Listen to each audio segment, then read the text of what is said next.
So Brock Lesnar is back in WWE. The ultimate farmer. I talked to Brock on the phone and well, he was just living that lifestyle, living life to the fullest, dare I say. But that's just Daisy, But now this is funny. Triple H said, "This is what John Cena wanted. It's in his wish list." But wait just a minute. John Cena actually... You want Brock, you got him. You got him. Well, John Cena had something very different to say about that. Simply put, Triple H was lying. Let's talk about a big update on Roman Reigns leaving his Austin Theory gone from WWE, and also something very terrible.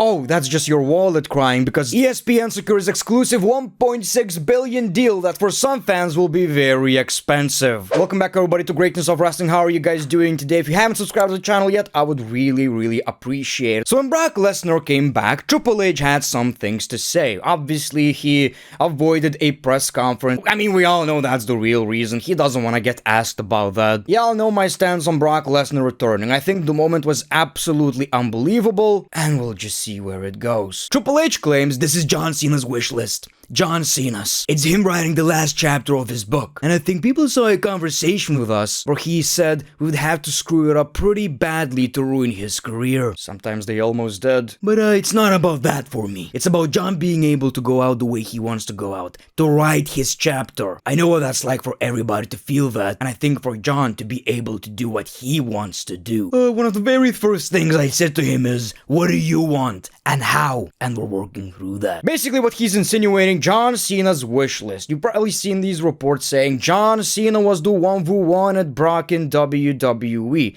I don't care about any of that. I just find it hilarious because John Cena said something completely different. When asked about the situation, on Adam's Apple channel, John Cena said, "So they're just trying to make the most exciting show for the fans, man. I got 8 dozen of them left. They deal them, I play them." So Triple H is saying, John Cena's wish list. It's Cena's wish list. That's what he wants. Whatever you want to do. You want Brock, you got him, goddammit. John Cena is saying, they deal him, I play him. Which is exactly what he kept saying. I do remember him saying, I don't have any creative control. Whatever they put in front of me, that's exactly what I'm going to do. So, people, I hate that we're in this era right now where we have to criticize Triple H so much. Not because I keep, sucking on his pee-pee. All I'm trying to say is, there was a time, a couple of years ago, where WWE seemed like it was for the fans. Like Triple H was a fan player. Remember that time? No longer. Once TKO stepped in, it's just all about the money. I'm always trying to be objective. I'm not gonna suck up to Triple H or, give him compliments anytime I can. Now, this could be wrong. Obviously, it's just my interpretation, and none of that matters. We're just wrestling fans talking gossip, which I love. I love wrestling gossip. It seems like Triple H, to avoid backlash, basically said, well, that's what John Cena wanted. It's not just me, it's not about the company. You guys love Cena, and that's what Cena wanted. Kind of a dick move. And Cena is like, they deal him, I play him. So shut the fuck. It's just kinda hilarious and sad in a way that every week there's something really shitty to say about Triple H. He keeps making these weird-ass decisions, and sometimes I feel like it's not even his fault. He's just basically the spokesperson. Whatever TKO wants, whatever The Rock wants, Triple H is going to be the one who's gonna get the arrows from the fans, people. That is just the reality.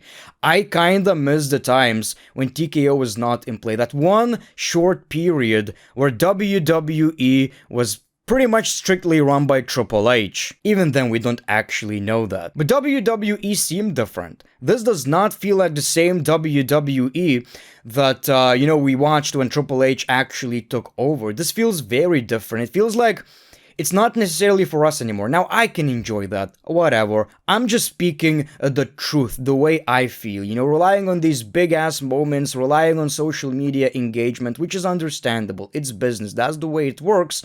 At the same time, though, we're gonna get into that, man. So, ESPN secures exclusive $1.6 billion deal in the United States. I saw that, I made a video which I deleted because this got me angry, man. It doesn't affect me. I'm from Lithuania. I get everything on Netflix, but the majority of my audience are from the United States. So I just kind of took that a bit too personally maybe, but it just felt to me like I can watch wrestling for very cheap and my friends have to pay 5 times that. Thousands of people who've been nice to me for like a decade now are just getting screwed by the WWE. So it's a bit different though. You know, maybe it's not gonna affect everybody the same.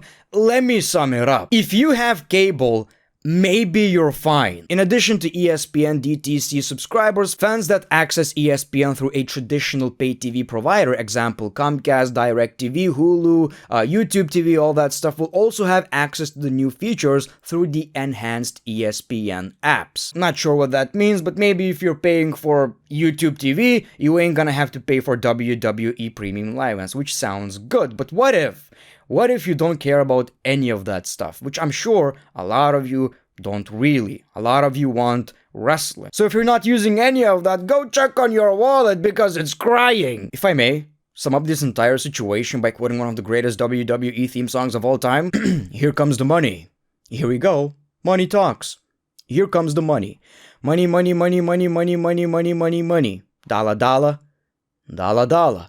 Ching ching, bling bling, cut the chatter. If you ain't talking money, then your talking don't matter. Ching ching, bling bling, pat in pockets. You take the dollar dollar, can't a damn soul stop it. Man, WWE are getting really comfortable doing their fans in the butt. Here's something to shock you.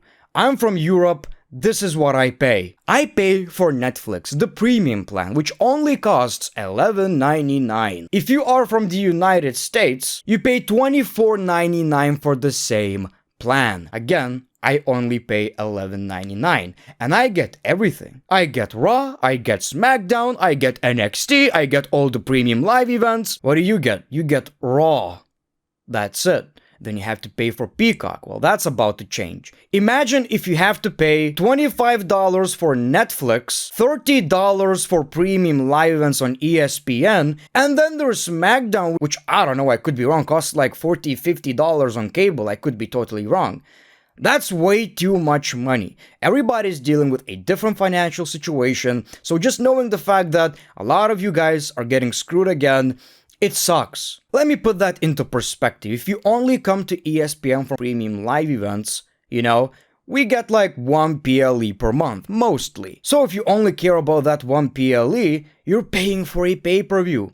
Then it's the exact same thing. And most of us don't really care about sports. I know they have some benefits, but unlike with Peacock and Netflix where you have a bunch of shows, everybody is watching something. Not everyone is watching sports. I personally don't even put WWE in the same category. I watch WWE as a TV show, as drama, sometimes comedy. Basically, this alternative world where fighting looks different. I don't even associate it with sports that much. Man, $9.99 for the network was a steal. Somehow this annoying WWE thing about repeating it's $9.99 is nostalgic now, and we didn't know how good we had it. Speaking of which, I used a VPN because I needed something from the network, because Netflix doesn't have most Raws and SmackDowns. It has a few years, but the majority of shit is still on the WWE network that we cannot access. I wish they would give us an ability to just use it. Just have these premium live events, current Raws, SmackDowns on the ones you signed a deal with.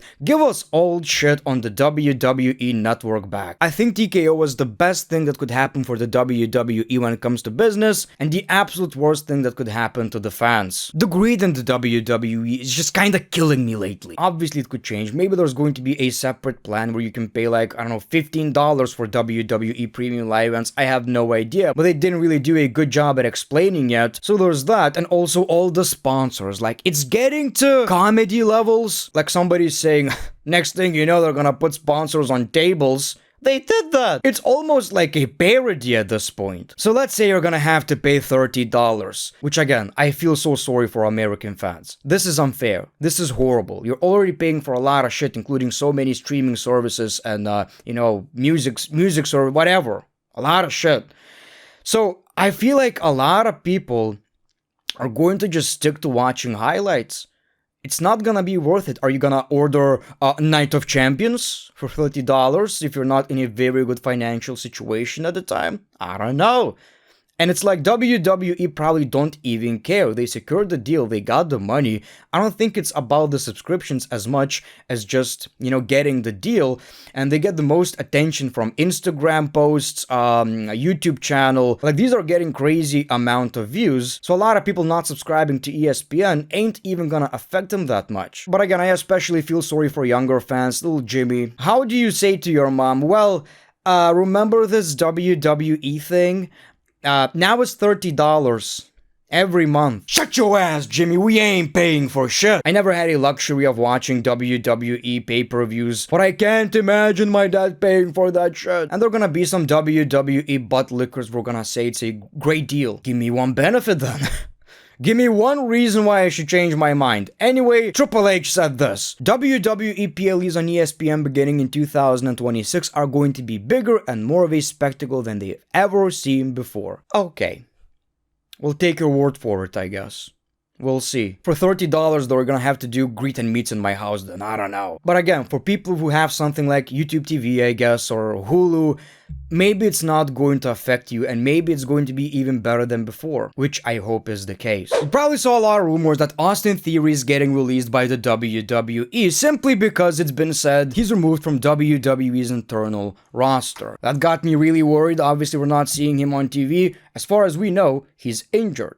And WWE are like that. You never know. You never know. Maybe he is gone from the WWE, which would be really, really shocking and heartbreaking. I can't wait for that return on Austin Theory vs. Grayson Waller. Austin Theory as a babyface finally getting the push. Following Pro Wrestling Insider Elite report that Austin Theory had been removed from WWE's internal roster following the recent breakup of his team with Grayson Waller, Fightful Select offered an update to say that Theory is now on WWE's injured list alongside names like Zoe Stark and Ilya Dragunov. So it's not as serious as first thought.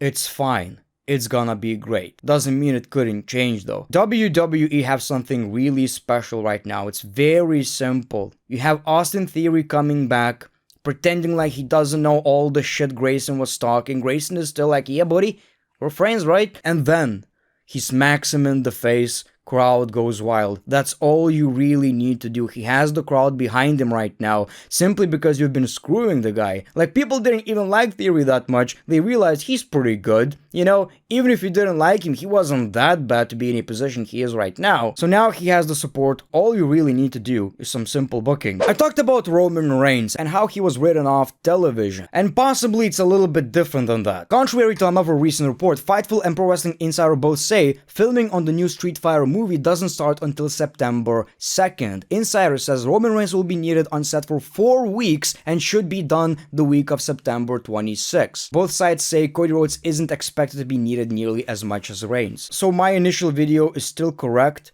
It's just that he's going to be leaving later for an entire month, which kinda sucks. Again, I get it. But at the same time, it just kinda sucks lately that we can't commit to these storylines. You're going to see 4 weeks of somebody cutting promos on Roman Reigns, and he ain't even here. But anyway, that's all I got for you today. Thank you so much for watching this video, and as always, the great one, peace, love, and hugs. It's been a pleasure.